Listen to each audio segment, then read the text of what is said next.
70-এর দশকের মাঝামাঝি সময়ে ততদিনে ক্রিকেটে হেলমেটের প্রচলন শুরু হয়ে গেছে। তবে ওয়েস্ট ইন্ডিজের একজন ঘাড়তেরা ব্যাটসম্যান ছিলেন, যিনি মাঠে হেলমেট নয়, মেরুন রঙের টুপি মাথায় দিয়ে চুইংগাম চিবুতে চিবুতে উইকেটে এসে দাঁড়াতেন। এরপর একেবারে প্রথম বল থেকেই প্রতিপক্ষের বোলারদের উপরে চড়াও হতেন। শুরু থেকে শেষ পর্যন্ত আক্রমণে ছিল যার ব্যাটিংয়ের শেষ কথা। আগ্রাসী আর খুনে মেজাজের ভিভ প্রতিপক্ষের বোলিং লাইন আপকে স্রেফ ছিঁড়ে ফুঁড়ে ফেলতেন। Sir Isaac Vivian Alexander Richards বোলারদের জন্য একসময় মূর্তিমান এক আতঙ্কের নাম ছিলেন এই ওয়েস্ট ইন্ডিয়ান ব্যাটার। অনেকের কাছে ক্রিকেটের আদি ও আসল মাস্টার ব্লাস্টারই ক্যারিবিয়ান গ্রেট। ভিভ রিচার্ডসের ছিল অসামান্য রিফ্লেক্স, প্রচণ্ড কবজির জোর আর দুর্দান্ত হ্যান্ড আই কোঅর্ডিনেশন। অফ স্টাম্পের বাইরের গুড লেন্থ বলকে আনায়াসে মিড উইকেট রিজন দিয়ে সীমানা ছাড়া করতে পারতেন। কম্পালসিভ পুলার এবং হুকার ছিলেন। হরাইজন্টাল ব্যাটে অ্যাক্রস দ্য লাইন খেলতে পছন্দ করতেন বলে নিজের আত্মজীবনীর নাম দিয়েছিলেন hitting across the line. Dennis Lillee, Jeff Thomson, Imran Khan কিংবা ওয়াসিম আকরাম কেউই ভিভের হাত থেকে রক্ষা পাননি। এমনকি ঘরোয়া ক্রিকেটে Malcolm martial, Michael holding, Joel Garner বা এন্ডি রবার্টসের মতো দানবদের নিয়েও ছেলে খেলা করেছেন। 1979 সালের কথা, অস্ট্রেলিয়ার বিপক্ষে ভিভ করেছিলেন 130 বলে 153 রান। ভেন্যু ছিল মেলবোর্ন। অস্ট্রেলিয়া দলে তখন Jeff Thomson, Dennis Lillee, Rodney হগের মতো দুর্দান্ত সব ফাস্ট বোলার। সেই ম্যাচের স্মৃতিচারণা করতে গিয়ে মাইকেল হোল্ডিং বলেন, হগের একটি বাউন্সার সরাসরি গিয়ে লাগলো ভিভের চিবুকে। হগ বলছিল ও কি মাঠ ছাড়বে না।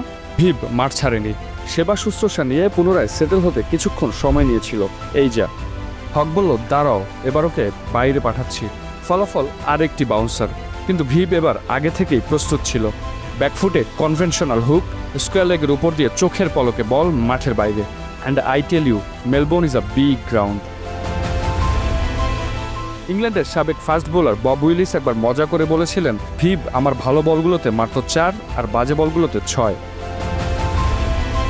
ওয়াসিম আকরামের ভাষায়, মার্টিন ক্রো, গাভাস্কারদের বিপক্ষে বল করা কঠিন ছিল, কিন্তু ভিভকে বল করতে গেলে রীতিমতো গলা শুকিয়ে আসতো আমার। ইমরান খানের মতে, জেনুইন ফাস্ট বোলিংয়ের বিপক্ষে আমার দেখা সর্বকালের সেরা ব্যাটসম্যান ভিভ রিচার্ডস। ওয়েস্ট ইন্ডিজের সাবেক উইকেট রক্ষক জেফ্রি ডুজনের ভাষায়, নতুন ব্যাটসম্যান ক্রিজে আসলে সাধারণত ফিল্ডাররা 2 ধাপ এগিয়ে আসে, কিন্তু ভিভের বেলায় দেখেছি তার ঠিক উল্টো। ভিভ মাঠে নামলে ফিল্ডাররা বরং 2 ধাপ পিছিয়ে যেত। ভিভ রিচার্ডস হলেন ওয়ানডে ইতিহাসের প্রথম ব্যাটসম্যান যিনি 45 গড় এবং 90 স্ট্রাইক রেটের অনবদ্য কম্বিনেশন বজায় রেখে 5 সহস্রাধিক রান করার কৃতিত্ব দেখিয়েছেন। এই power play, short boundary, big bat আর ফ্ল্যাট উইকেটের যুগে এসেও যে কৃতিত্বের ভাগ বসাতে পেরেছেন আর মাত্র 2 জন, এভি ডিভিলিয়ার্স আর বিরাট কোহলি। টেস্টে 86 স্ট্রাইক রেটে 182 ইনিংসে করেছেন 8540 রান, গড় যেখানে 50.24। আছে 24 সেঞ্চুরি আর 45টি হাফ সেঞ্চুরি। ওয়ানডেতে ক্যারিয়ার জুড়ে প্রায় 90 স্ট্রাইক রেটে ব্যাট করে গেছেন। তখনকার ক্রিকেটে যা ছিল অবিশ্বাস্য। 167 ইনিংসে 47 গড়ে রান করেছেন 6721 রান। একদিনের ক্রিকেটে 11 শতক আর 45 অর্ধশতকের মালিক কিং ভিভ ছিলেন সত্যিকারের ম্যাচ উইনার। 187 ওয়ানডেতে 31 বার হয়েছেন ম্যাচ সেরা, গড়ে 6 ম্যাচে 1 বার। ম্যাচ এবং ম্যাচ সেরার অনুপাতে যেটি সর্বোচ্চ। ভিভের ব্যাটসম্যানশিপের দাপটে আড়ালে চলে যায় তার অলরাউন্ড সত্তা।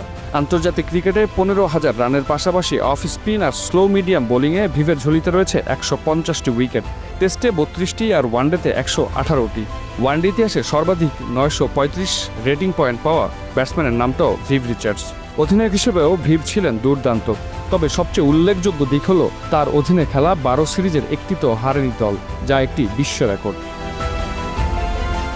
সাবেক West Indian batter Richie Richardson ভিভের প্রশংসা করতে গিয়ে বলেন, ভিভ রিচার্ডস আমার দেখা গ্রেটেস্ট ক্রিকেটার, বেস্ট ব্যাটসম্যান। আমি ব্রাডম্যানকে দেখিনি, সোবার্সকেও না। ওরা যদি ভিভ রিচার্ডসের চেয়েও ভালো হয়, ওয়াও।